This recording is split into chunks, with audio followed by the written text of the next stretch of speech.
We've been learning, they've been learning, but really been exciting, meaningful work, and excited to continue it, not just this year, this semester, but for hopefully a long time to come. So really appreciate everybody's support and time to listen and learn more, especially learning more tonight about the involvement.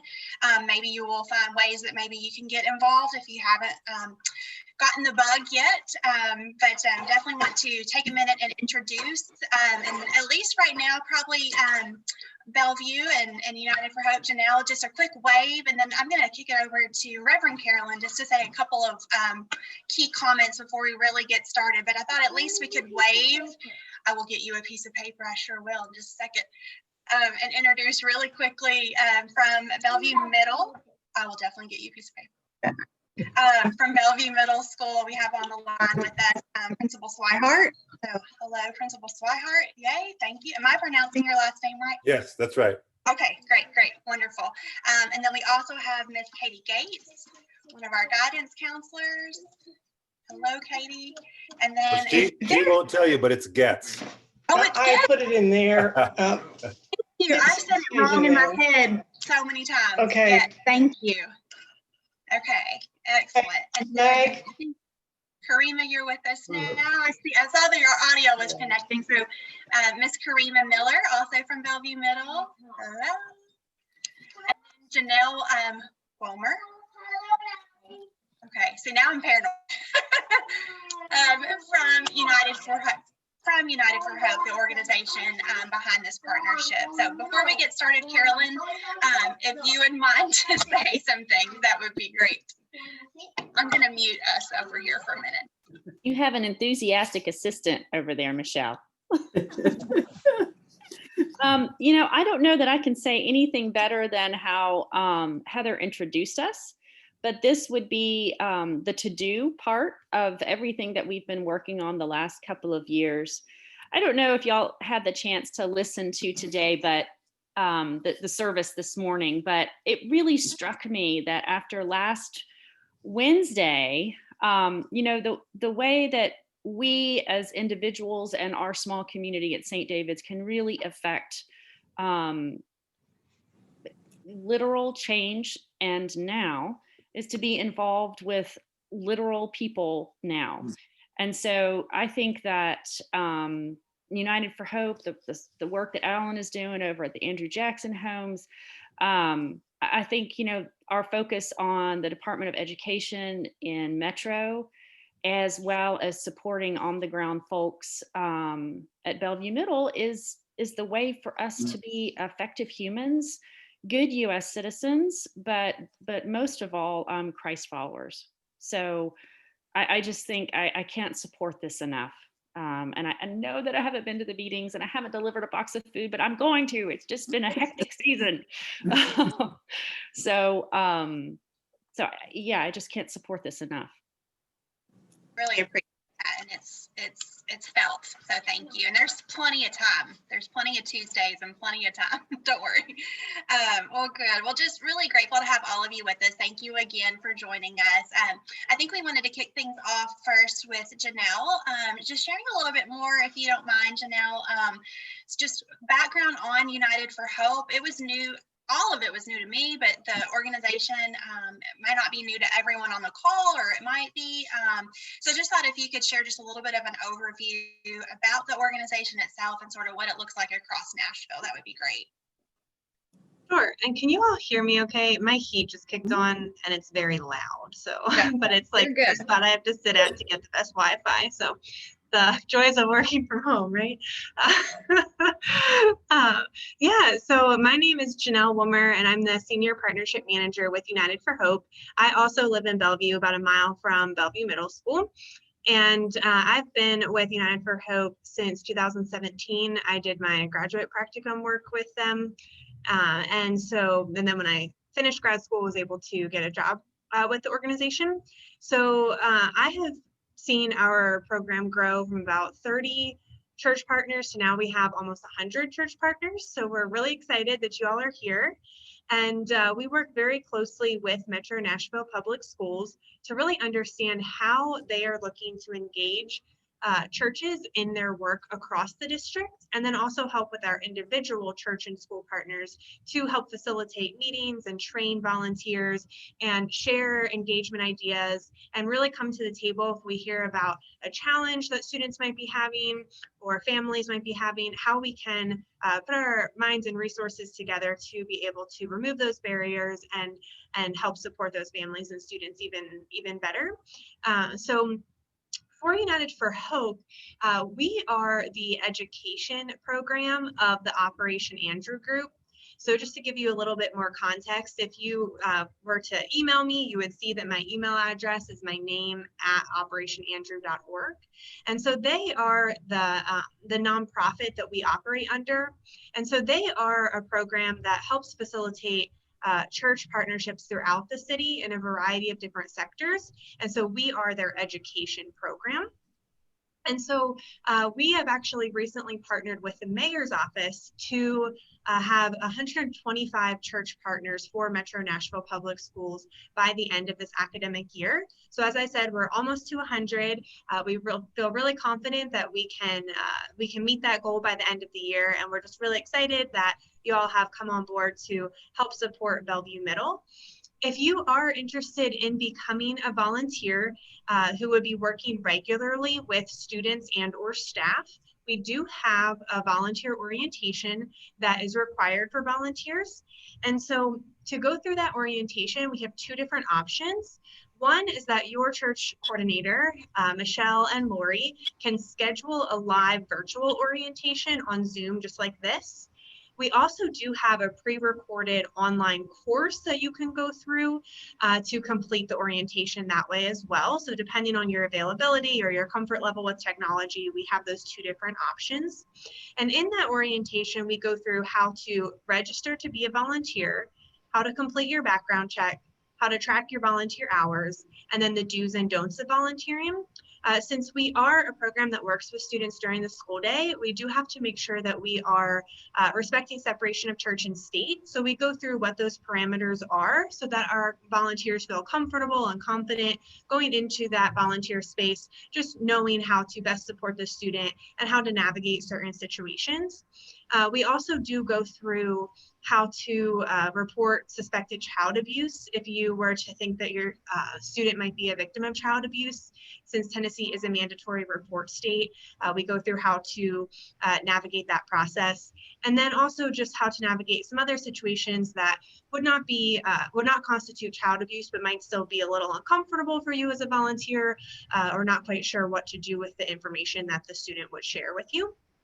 So that's just kind of a quick snapshot of United for Hope and what we provide for our volunteers. We do have additional workshops throughout the year that focus on topics related to what Metro Nashville Public Schools is training their staff on. So for example, we are actually in the process of planning a social emotional learning workshop for our volunteers to better understand how we can support our students through all of the challenges that they are navigating with COVID and having to try to do school virtually, and also other potential areas that could be sensitive subjects for students and how to support the student in a way that is sensitive to their lived experience.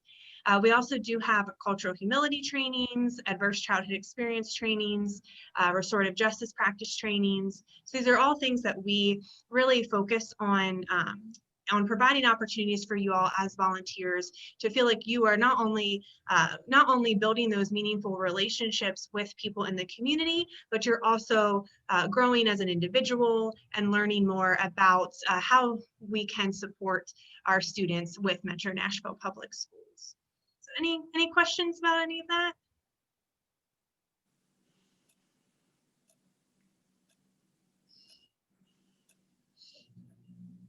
Got a plug for the training. So lots of good resources, lots and lots of resources. If you wouldn't mind, Janelle, I know we'll do Q&A too at the end, but would you care to just put the website in the chat? Because it's full of so much great information. So that would be probably good to have handy as well. Sure. Yep. So I'll put that in the chat. Our website is United4Hope. It's the number 4, not the you spell it out, there's actually another nonprofit, United4Hope, spelled out. So, so just Very be aware of that. It's an international ministry, so you won't be able to tell it's not us. But yeah, so it's United4Hope with the number 4. United4Hope.org. And we do have partnership resources on there. Our blog posts have a lot of great resources on there. And again, if you are interested in becoming a volunteer, I'll connect with Michelle and make sure that you all have the information for how to either complete the orientation online, or if you would like to schedule a live virtual orientation on behalf of your church, we can do that as well. So it's a pretty simple process to become a volunteer. And all of those additional trainings and workshops that I mentioned, we do offer them throughout the year. They are optional. We highly encourage our volunteers to attend, but we understand that, you know, with other commitments and time constraints, you might not be able to attend all of them. So thank you. This is one of those opportunities. I don't remember if y'all, I'm sorry, I'm just going to jump in here. I hope that's okay.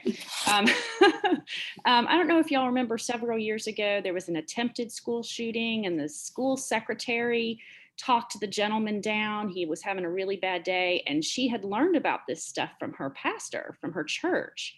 And those are the kinds of trainings. I mean, I know that they're not about how to talk a shooter down, but the sort of understanding about adverse childhoods and things like that. I mean, this is the kind of stuff that equips people to be really not just helpful, but fuller people. So I'm astonished at those trainings. I had no idea that there was that list of trainings there. That's really great. Well, Janelle, thank you. Do stand by because I'm sure we will have more questions. The wheels got to get turning for a minute though. So thank you for that overview and being such a great partner. You've been in the trenches helping kind of bring Carolyn and Lori and I kind of just up to speed, fast and furious this fall. So just really appreciate you and your leadership.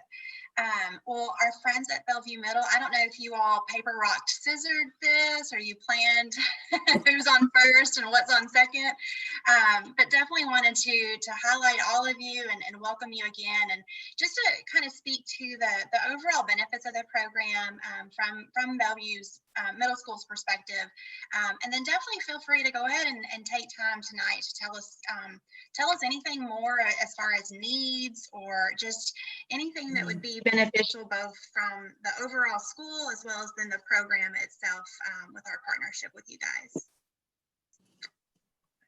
I'll go first, but I'll be very quick because Karima and Katie really are the hands on this and the feet on this work. So, but just first of all, just thank you guys so much for your support and partnering with us. We certainly have plenty of need at Bellevue, and so it's great to have community partners to jump in and help out. And you know, we are in a very weird year, obviously, and a lot of times in this, we've discovered that a lot of needs, you know, are we're discovering things that, you know, in this environment that we would not normally see sometimes because, you know, kids have their cameras on at home, et cetera. And we also know that we're still missing people and missing some needs that are out there because we are virtual. We don't get to lay eyes on a kid every day. So the more partners we have in that work, the better. Yeah, so I'm just grateful for this. And again, Karima and Katie are fantastic in trying to meet all the needs of our kids. They do lots of work. Sometimes would not fall into the typical description of a school counselor, but home visits and, you know, for all sorts of things, computers and homework and food, and, you know, they really go above and beyond. And I just am always grateful for the work they do.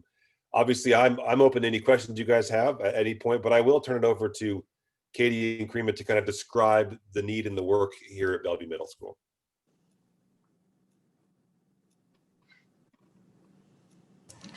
I'll go ahead and jump in. Hi, my name is Karima.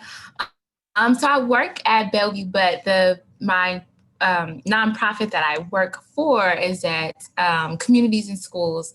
And so when I got the email about the partnership, that made me really happy because our job at Communities in Schools is just that, to bring the community in the school. So for a partnership like this to just kind of fall in my lap was definitely a blessing. And just Michelle and Lori just wanting to run, like just like jump like head first. That all of this has been like one of the biggest things. Like my program manager is just so excited and happy about this partnership, and I'm really happy about it. But I brought Katie in because Katie and I, we just work.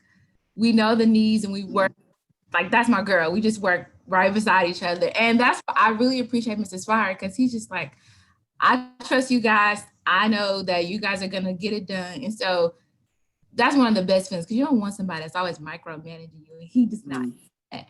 But I wanted to share with you guys tonight, from the first month, you guys gave us $12 $50 gift cards. And that was overwhelming because that's not what I expected. And we have a small budget with communities and schools. And I was fully prepared, you know, with the attendance competition to pay as much as I could from my small budget. But the amount of people I was able to impact because of that, that goes unmatched. And so I just wanted to tell you guys some numbers. In November, there was a student that missed 49 days total, right? And she missed 12 days in October. And we started our competition at the beginning of November. So if you missed no days of school, you would get a gift card. And we tried to do it where students be a part, but also the families, because if we got buy-in for the families, they're more likely to really try to get their child online. So she missed 49 days in total, then 12 days in October, and she only missed 5 days in November. And although I said she couldn't miss any days, that changed like from 12 to 5, 49 in total. That made me really happy. And I wanted to show her, I see you trying. One student, they missed 19 days in total, 1 in October and none in November. Another student missed 37 days in October, and overall 47 days in October and only 3 in November. And then in December, I had a student that missed 23 days total, 6 in November and none in December. One that missed 22 days in total, 2 days in November and none in December. And that's just a little, just so you guys can see the change that it can make and the incentive. Sometimes, you know, there's still some students that's missing a bunch of days. And like Mrs. Swahar said, it's not easy to get all of the needs. Some of them, like, you know, screaming, I don't care about your little gift card. I'm taking care of my siblings. I'm doing this. But the ones who like, oh, about that gift card, we can take care of them and then find the ones and find those other needs and figure out other ways you guys can help us. So I can ramble. I don't want to ramble. I just want you guys to know I am super appreciative, very grateful. I am a crier, so that might happen. But I'm just grateful. So I'm gonna pass it on to Katie because I feel tears. You're in good company. Thank you. I just wanted to share a little bit about the impact of the food delivery that you all have been helping out with. A lot of our families right now are struggling with basic needs. They've lost jobs due to COVID. They may have lost job or income during the tornado even. And things are a struggle right now for many of our families. Making rent is a struggle. Paying for utilities and paying for internet is a struggle. So having food be delivered to their door in a safe way, especially for our families who don't have transportation or who have to be at a job site during Metro's regular drive-up pickup times, is so helpful. Throughout the year, we've had about 15 families on the rotation for getting home food delivery. Right now we're at 7 because sometimes families opt in and then are able to opt out once their situation gets a little bit better. But right now we're currently serving 7 families across Bellevue. And I was doing that all on my own, all through March and through the summer. And into the fall. So I'm very grateful that you all have helped take over that responsibility, because that means that I can help serve other families. So I might be driving around giving people computers who can't come up to the school, or I might be in my office working with a child one-on-one who is struggling emotionally, who I might not have been able to help while I was spending all of this time delivering groceries every week. So I'm very thankful that you all have taken over that. And I'm excited that you all have this great passion for helping us out, and you have so many volunteers ready and willing to help us once things get a little safer, to help more people in person as well. So I think that's all I have to share. So whoever wants to jump in next. Oh, that's great. And I think that you made a good point, Katie. This is really because of COVID still. I mean, there's so much I know that we want to do, but really finding, like you said, the safe ways where we can be in person and do things that are impactful, but keep the kids safe, keep the families, keep ourselves, in a good situation. So yes, more to come, but living in the world of, well, now it's 2021, so I guess we can't keep saying 2020 much longer. So yeah, more to come. I think everyone that was planning to speak spoke. I keep losing Lori's square. Lori, I don't know if you want to chime in, or anybody from the committee want to just say a little bit about the partnership from your perspective. I do, Michelle. Great. I think this is one of the most valuable programs I've ever been involved in. And I hope I won't be crying here in a minute, but to be able to see directly, here's a family that's getting food that's going to help their food budget, or see that student. I've been there. You can't really work with children who are struggling without an incentive program. I could never have made it through 13 years in Metro. So to be able to be a part of this and see the results, it's exciting. No, absolutely. Thank you for that. Michelle, I have a question. Yeah. I think We're ready. Are all of the students able to access their computers? I think Alan at a meeting said that there was a large percentage of students that still weren't online. Is that an issue with Bellevue, and what could we do to help with that? As of right now, all of our students that we know of have a computer. We still have a few issues with Wi-Fi, but almost all those needs have been met as well. Katie or Karima, jump in if you want to, but I'm pretty sure everyone has the hardware that they need in order to get on. Okay, good. There's a couple that we still need to switch out, just with the white and the yellow tag, which is just different computers. Right.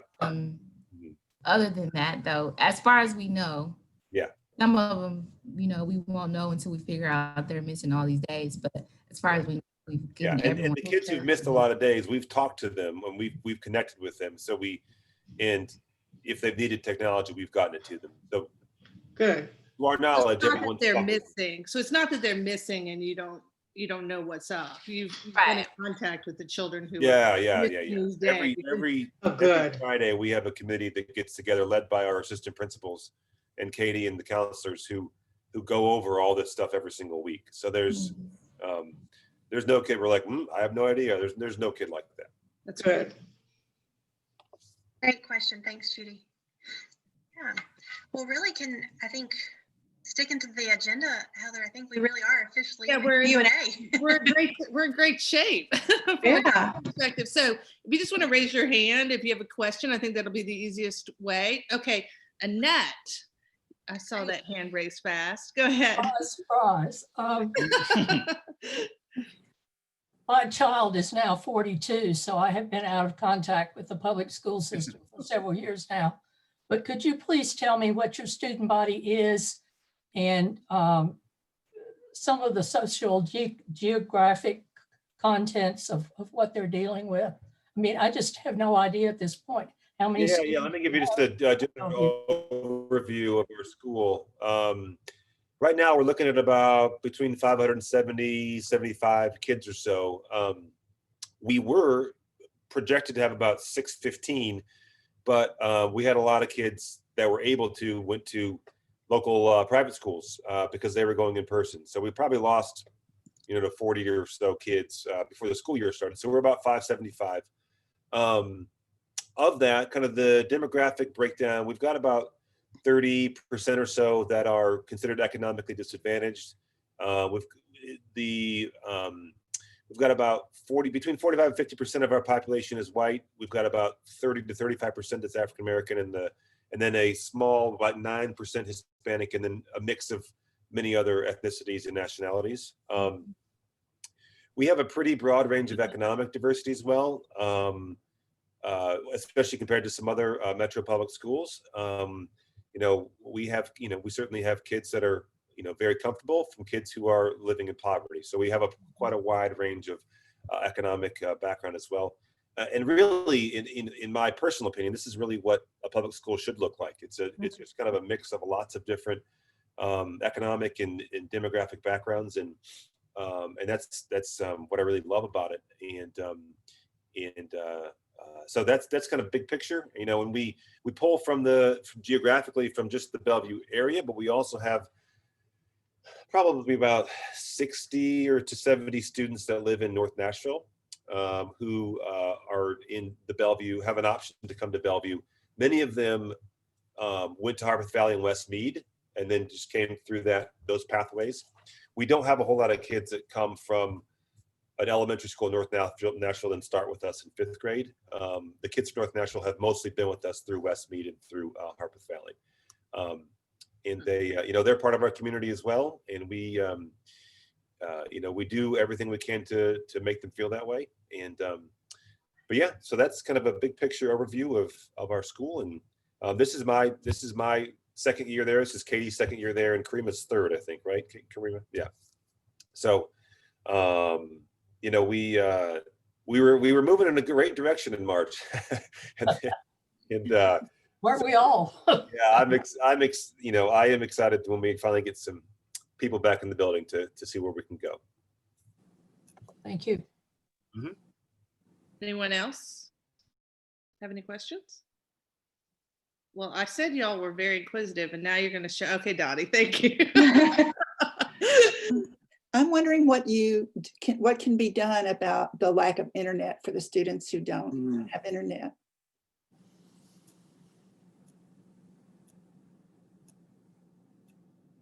I can jump in on that one. So one thing that the district has helped with is that they are providing families in need with Wi-Fi hotspots for free. They can hold up to 5 devices. So, it's not just for the student that might need to access internet. It's also if the parent or the guardian needs to get online for work or to look for jobs or to pay bills. It's for the whole family. Beyond that, I think just the financial support that you all have been providing is helpful. So when we're providing families with gift cards for groceries, or when we're providing them with these food boxes, they're able to spend their money as they need to in a more, they're able to spend their money the way that they need to. So if they need to spend their money on rent rather than on food for the month, it's a great help for these families. So we appreciate that support that you're giving. Okay, Allison, sorry, I'll get you next. Allison had her hand raised. Johnny, I'll get you next. Thank you. I was just wondering if it's been, and I was a few minutes late, I apologize if this was covered, if the faculty and staff know about this partnership yet, because some of us have been writing some of the encouragement notes and appreciation notes, and I introduced who we were, and I mentioned United4Hope, but I still kind of wondered if some of them were like, why is this random lady writing to me? And so I wasn't sure if y'all had or planned on communicating to the staff who we were, in case we continue to do some staff appreciation stuff, that they would kind of just know what we were doing, I guess. No, we haven't. And I feel suddenly very bad about that, but we haven't notified the faculty yet. The cards are wonderful. I just wish there were more people coming into the building to get them right now, because a lot of our teachers are working from home. But the ones who have been there have enjoyed the cards and have also really enjoyed some of the other things that you guys have sent over. And yeah, so we, now that we're really up and running, it makes sense for us to really share about this partnership when we get the next chance to do that. Definitely. And we did And have, is there a way for them to elevate needs that they have in their classroom? I know I worked for the champion, definitely. and last year we did a whole where we raised money for schools and teachers submitted needs, and it was a great. I mean, Michael and I donated, and I got to deliver to a classroom, and it was just a great feeling to be able to give back to these schools that were in desperate need for just school supplies, like notebooks and folders. And so I just wanted to make sure there's a way that they can elevate and bubble up needs that we could help with. Yeah, definitely. Teachers, again, in this virtual space, there's not a huge request for supplies, school supplies, stuff like that. But certainly when we get back into school, that will be wonderful. And, we are pretty well supplied when it comes to school supplies and whatnot, but who knows whether needs might crop up in this Right. I mean, it may not be supplies, but I just who knows. Yeah, that's right. Perfect. and in some cases we did send, Mr. Swihart, we did have some home addresses in case. I think we had a borrowed PTO maybe address list. And so at some point it seemed like they had given home addresses for some individual teachers. So some may have gotten it at home. Okay. But if they're piling up in the office, let us know. We'll send them wherever they're comfortable. So that's something we can revisit. Yeah. Okay, Johnny, you're next. Let me just say this. I'm so grateful that I don't have to teach at home, because my child would have a very difficult problem. I just want to point that out. The other thing that I really want to ask, and I'm sure you've already touched on this. Julie and I we're one of those old fogies that have been extremely careful about this COVID situation. We sort of backed off being involved in some areas, and maybe I'll get attacked for that, but we're just extremely concerned about it. And what I'm asking is, are there areas that we can be involved in this no contact type of thing down the road? Well, especially now, and then down the road when hopefully this pandemic works itself out, that we can be involved, more involved. I hope that's mandatory. I think right now what we're doing as far as the non-contact, the letters, the teachers appreciate that. So just letting them know, hey, we value you, we value the work that you're doing, because it is hard teaching right now virtually, and they need that support too. Katie and I, you guys took a huge load off of us. So we kind of have to get together to figure out, okay, what's next that we can have them take? What else can we do? And of course, like she said, safely. But to answer your question right now, I think the best way that you guys can get involved and still stay safe would be the letters. And then if you want to donate to the attendance incentive program, you can do that as well. But the letters would be like the safest non-contact way right now, just until we kind of figure it out. Yeah. There's students that would, like, if they do something great, or they're in a program and they win a prize, or they win an award or something that they're really working hard on. I would love to send a letter to a child. You know what I mean?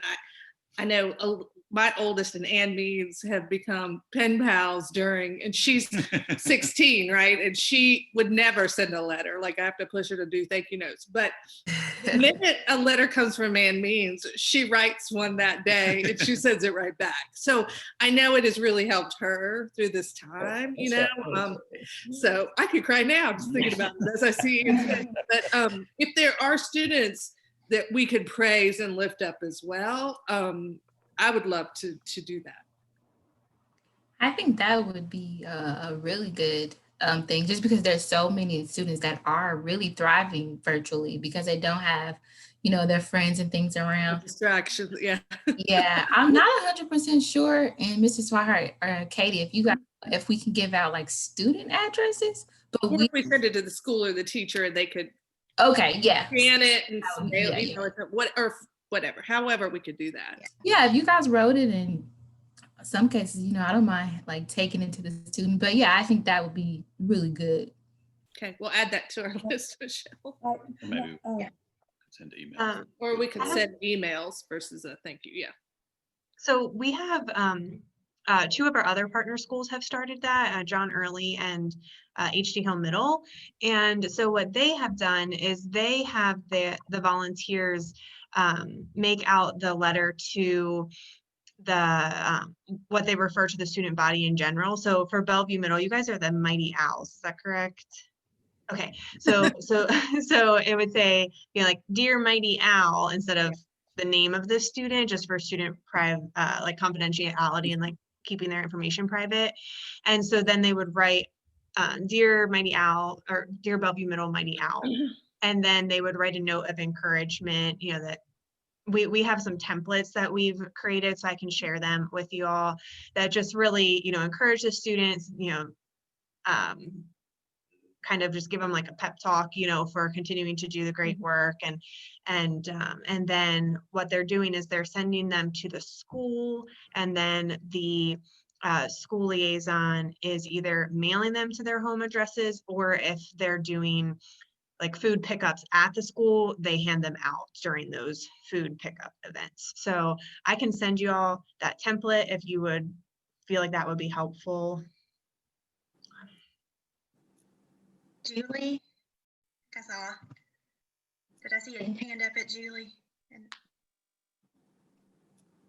Julie, did you have a question? Go Yeah, ahead. as a follow-up to that, I know some programs have had like adopt a grandparent, or have some kind of give and take between a student and a surrogate grandparent. Do you have anything like that going on? We don't, but I think that would be really cool. I think that'd be really cool too. But as of right now, no, we don't. I'm taking notes, so it's on a post-it. Okay. Yeah. That's great. That's great. Well, Carolyn Schmidt, I wanted to see if you or Lori, and not to put either one of you on the spot, but just to speak to how we've handled the food security piece of it. You guys were right there with me. We were the first ones to get our background clearance, so that's really the one. And it's still, to me, I still feel COVID safe, but everyone's comfort level is different. But I thought if you all wouldn't mind just to explain sort of logistically what we've been doing on Tuesdays, and just if anyone is interested in this particular volunteer opportunity, that would be a big help. Because as Katie has said, we really, you know, love being able to do that and make an impact, and allowing her and Karima and Mr. Swihart to be able to focus on other things. So I didn't know if logistically, if you kind of share kind of behind the scenes what we've been doing these last few weeks. Hopefully it'll warm up and stay dry on Tuesdays. Okay. It's been a little chilly, but it's been fun. Wait a minute. What? You passed a background clearance? And Carolyn, by the way, I passed mine. I just didn't see the email. Carolyn's been worried about mine. She's Yeah, I'm not so sure about Heather's, but anyway, it has been, I think Lori and we are getting more and more efficient as we do it, but typically the way it works is because live closer to the Board of Education building, which is their campus is where the food is housed. And so I will go by there at 9:30 on Tuesday morning and pick up the number of boxes that we are and bags that we are distributing. Then I will either meet Lori at church or Michelle at a apartment complex, and we just tag team. I mean, we're not in the same car, we're in our own cars, and then deliver them to the front door of the person who is receiving it, and knock on their door and leave. So we've gotten it down to, I think, delivery, I think last time was about 45 minutes, and plus the food pickup when I did that. So, you know, we're getting good at it. Carolyn, do we leave a note when we drop off the food? Is there a note in the package? They're labeled. Okay. Okay. Yeah, they've got a Metro sticker. Okay. Yeah. I think they know where it's coming from, and so that's fine. We definitely get our steps in, up a few flights of stairs sometimes, but it's been, I only worry about one place if it gets real icy, but we'll see about that. Yeah, that's great. Now, I have been texting with the parents who are getting deliveries so that they know where it's coming from. They know that volunteers from the community are helping me out. So they know who to ask for questions.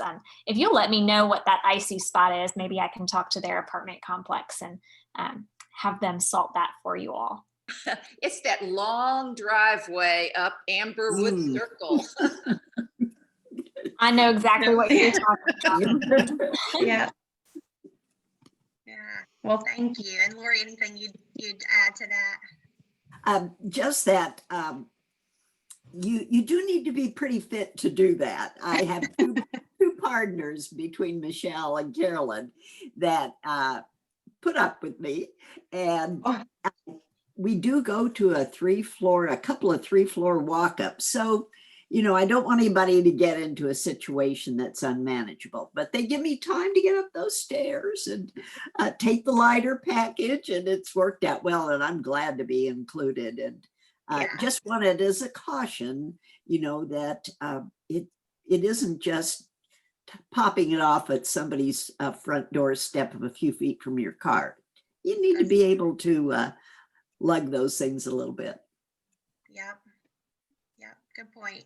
And we stay masked, so we're socially distant and masked. And I think we had one, maybe the week of Christmas or the week before Christmas, that we timed it, and someone did a young child did open the door, probably 7, 8, 9. And that was a very special thank you. So I know we're all trying to not get choked up, but that was a special moment.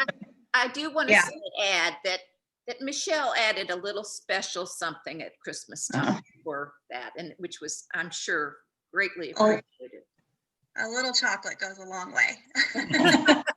At least at our house over Christmas. So. Absolutely. Yeah. What time have y'all been? What time have y'all been going? Because my daughter's in Metro and doing virtual, and so I'm home with her.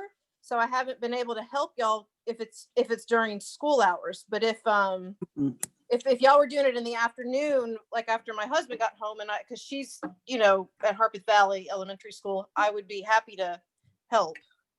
Yeah, I think the only time frame that we're committed to, Katie, is just that pickup at 9:30, right, at the board office. So we could, you know, if we need to look at a Tuesday and adjust this delivery piece on our end, we could probably do that. I'm looking to you for guidance, Katie, but the 9:30 is really kind of the real concrete time. Sometimes it's been 10 o'clock. One day for Carolyn and I, it was 12. So somewhere in that window on Tuesday, even if we needed to go into Wednesday morning, we could, I believe, right? Absolutely. The food that we're provided is all shelf stable, you know, boxed macaroni, even like milk in cans or boxes, things like that. So it doesn't need to be delivered right away. Instant. Great. Great I have question. a quick question about encouraging the students. Principal Swihart, are they doing their MAP testing anytime soon? That could be a good opportunity to write notes of encouragement. Good timing. Yes. This Thursday and then the Thursday after that. So the MAP reading will be Thursday, this coming Thursday, then the math will be on the 21st. Okay.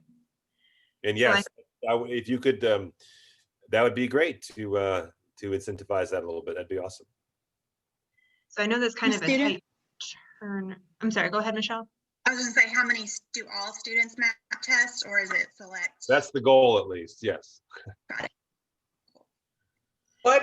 What geographical areas do they need to know with the map reading Say MAP, MAP, read? Yeah, no, yeah, good question. So MAP is actually an acronym for Measures of Academic Progress. Okay, never mind. Yeah, no, it's, yeah. If you're not in, sorry, we're using an acronym that not everybody knows. So Oh, okay. it's a test we give 2 to 3 times a year just to kind of track progress in students. And it'll be, they take it at home on their computers in this environment. We did it in August and it went relatively well. We got about 70% of our kids tested. So we're hoping to get more than that this time around, because everybody should have all the technology and everything ready to go. Seth, you can tell how far away some of us are from the public school system at this point. Well, don't fill your brain with remembering that acronym, that's for sure. We're something different next year. I'm just kidding. There you go. Right, probably. Yeah, Carolyn, is that a hand or a wave? It's a hand. Okay. This may be something that Janelle might be the only one to answer, but maybe also Principal Swihart and others. But because I'm assuming Bellevue Middle's never had a partner before, right? Correct? They have For the one. United for Hope partner. As far as United for Hope partner, yes, y'all are the first United for Hope partner. Okay. Karima and Principal Swihart and Katie, if you all will probably speak to additional community partners that you may have. Okay. I guess I'm asking, what have you seen that is not helpful? I mean, I can imagine some terrible things that would not be helpful. But what is some well-meaning things that people have done in the past that have not turned out to be helpful? So we can avoid those. What not to do? Yeah, well, I'll let you guys, Karima and Katie, say the most, but I would say in general, the fewer strings attached, the better.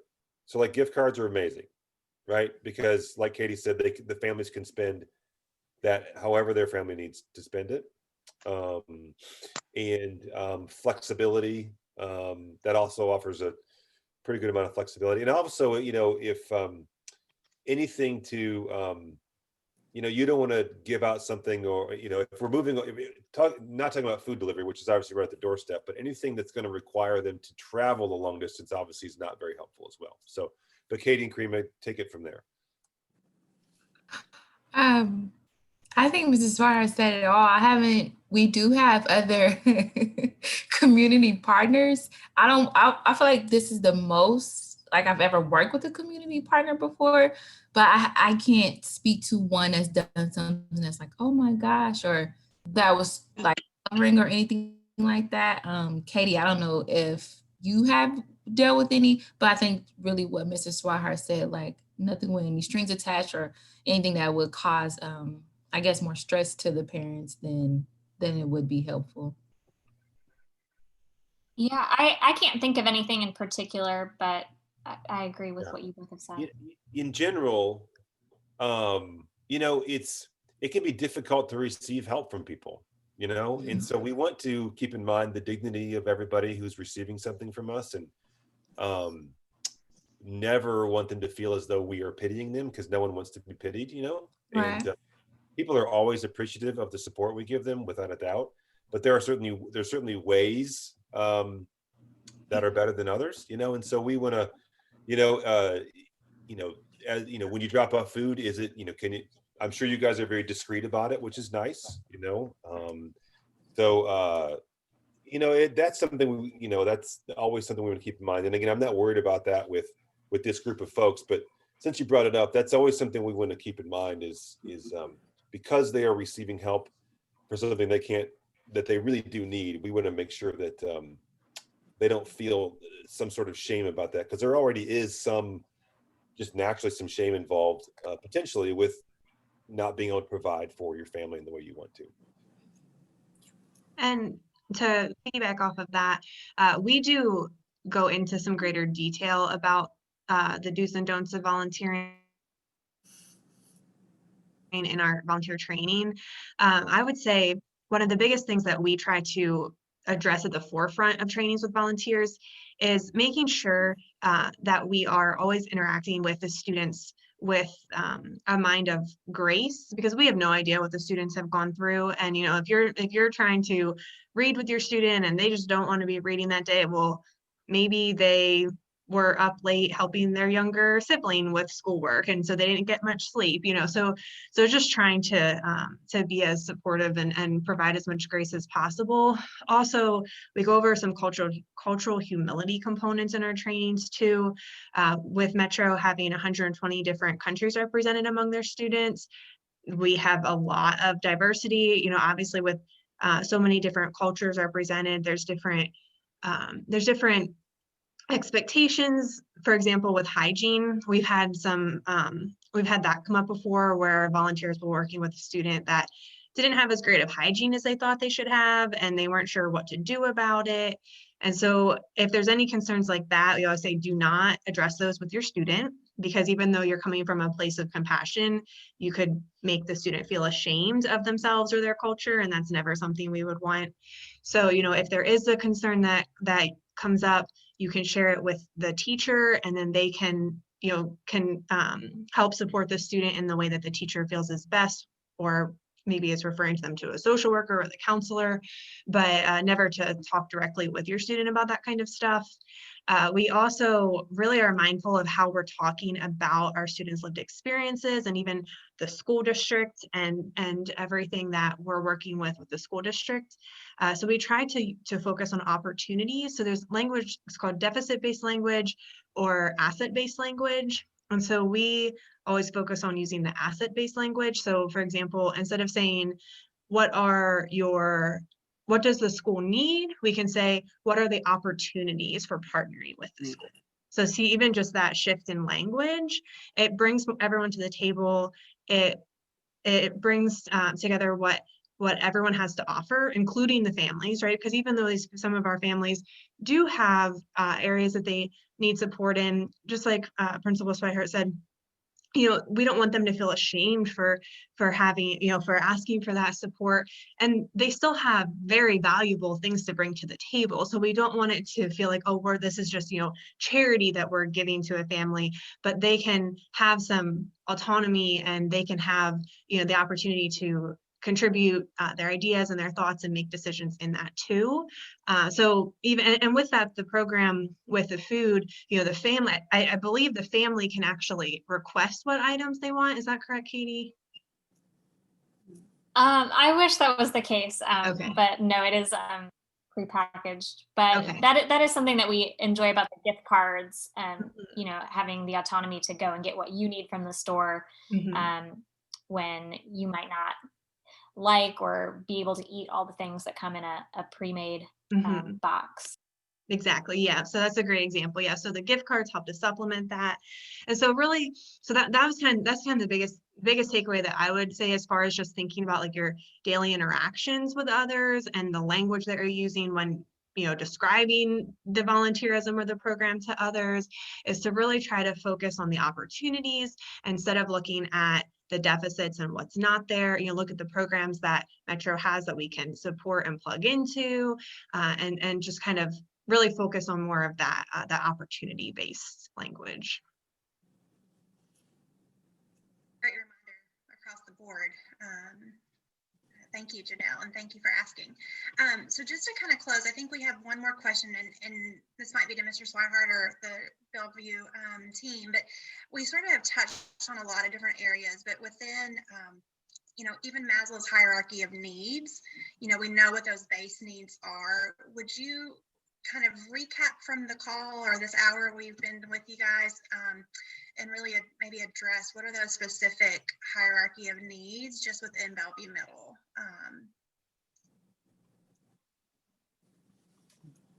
Waiting to see who comes off mute fastest. Would there be a way you would boil it down, I guess?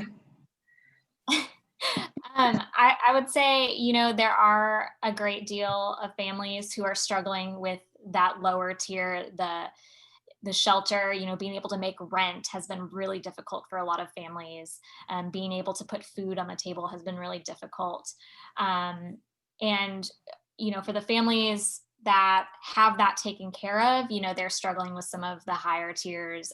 How do we manage our emotions, and not being able to see our friends and be in person at school. How are we making ourselves feel like we're doing something for our community when we're not able to go and do the normal things that we are able to do? So we've got kind of a big spread of need in our school right now. Thanks for sharing that. Anything to add, Karima or Mr. Swihart? I think Katie hit it right on the head. Yep. Perfect. Ditto. Okay. Well, good. Well, I'm going to just close this with, before Heather wraps up the whole call, in case you were just wondering, we've touched on it, but just wanted to sort of recap. What are those 3 ways right now within St. David's that we can get involved? And specifically, my helper just opened the door. He's been gone for 45 minutes and I hear a little pitter patter. So what are the 3 ways right now that we can all be honorary Mighty Owls? So the virtual incentives that we've touched on, we had sort of quick turnarounds in November and December just with the way that the semester was falling with the holiday, Thanksgiving, and then Christmas break and things. So that's still another opportunity, Karima. We'll figure out exactly a deadline, but if you're interested, I think we've been trying to collect in that $25 to $50 range. And then at the end of January, we'll make a deadline out into the universe of when we'll collect those and get those to the school. But that would be something that we want to continue doing monthly, because you've heard there's so many ways that can be utilized. I think the virtual learning has been a great example of that. So that is something. And then the staff encouragement, that was another kind of fast and furious quick turnaround. We wanted to get something in before Christmas or before the break. So we did have a few groups within just sort of a grassroots, if you will, ask of groups within St. David's to sort of divide and conquer. I hate to put it like that, but we basically took the list of all the staff and then tried to about 5 to 10-ish, it depends on the size of the group or an individual, to take a handful of names, a handful of teachers, staff, faculty, and sign up to do that. And then we just wanted to be able to keep track of who did, so that we made sure that we didn't leave anybody out. Because I think when we realized we could impact everyone in the school, we definitely wanted to be sure we didn't leave anyone out. So if you, your family, your group within the church would be interested in that, let us know. And then the food insecurity, the Tuesday morning, the food delivery piece of it, that definitely is the more involved aspect of it right now. And that's the one sort of in person, even though we're socially distant and not actually interacting directly with the family or the student. That's the one piece that does need the background check. And so we have the links and can send that to you through Pencil is the organization that clears everyone. So if you have one that's existing and it's up to date, you're good to go. Email Lori and I, let us know. But that one would take a couple extra steps to get involved. But we would love to have you this semester at any point. So if you're watching now, fantastic. If you're catching this on replay, because we are recording, so yay, let us know. Email is the best way to get in touch with us. And I think in the Wild Onion, Carolyn has been gracious about keeping all of that same list running and information out there. So please thank you in advance for everything everyone's already done and what you'll continue to do with this program going forward. So Heather, I'll hand it off to you. Thanks again. Well, I'm just going to close this with a prayer, if y'all don't mind. And then we'll let you go on with your day. So, oh, eternal God, bless all schools, colleges, and universities, and especially Bellevue Middle School, so that they may be lively centers for sound learning, new discovery, and the pursuit of wisdom. And grant that those who teach and those who learn may find you to be the source of all truth through Jesus Christ our Lord. Amen. Amen. And that's whoever your Lord is, right? Whoever your God is, or whoever you speak to. And I know we're not quite as lively, but we still want them to be lively, right? And we still want them to desire to learn. So the Book of Common Prayer was not written in 2021. Thanks be to God. Thanks be to God. Amen. So thank you all so much for being here, and we are going to be more involved and more engaged, and this is just the beginning. I know it is a passion topic for so many, and I just appreciate you all so much. Thank you. Thank you, Have a guys. great week. Thanks for having me. Bye-bye. Bye. Good to see you. Bye.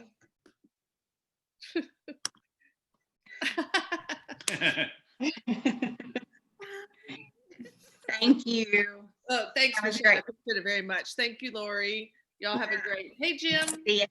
Bye, y'all. Bye.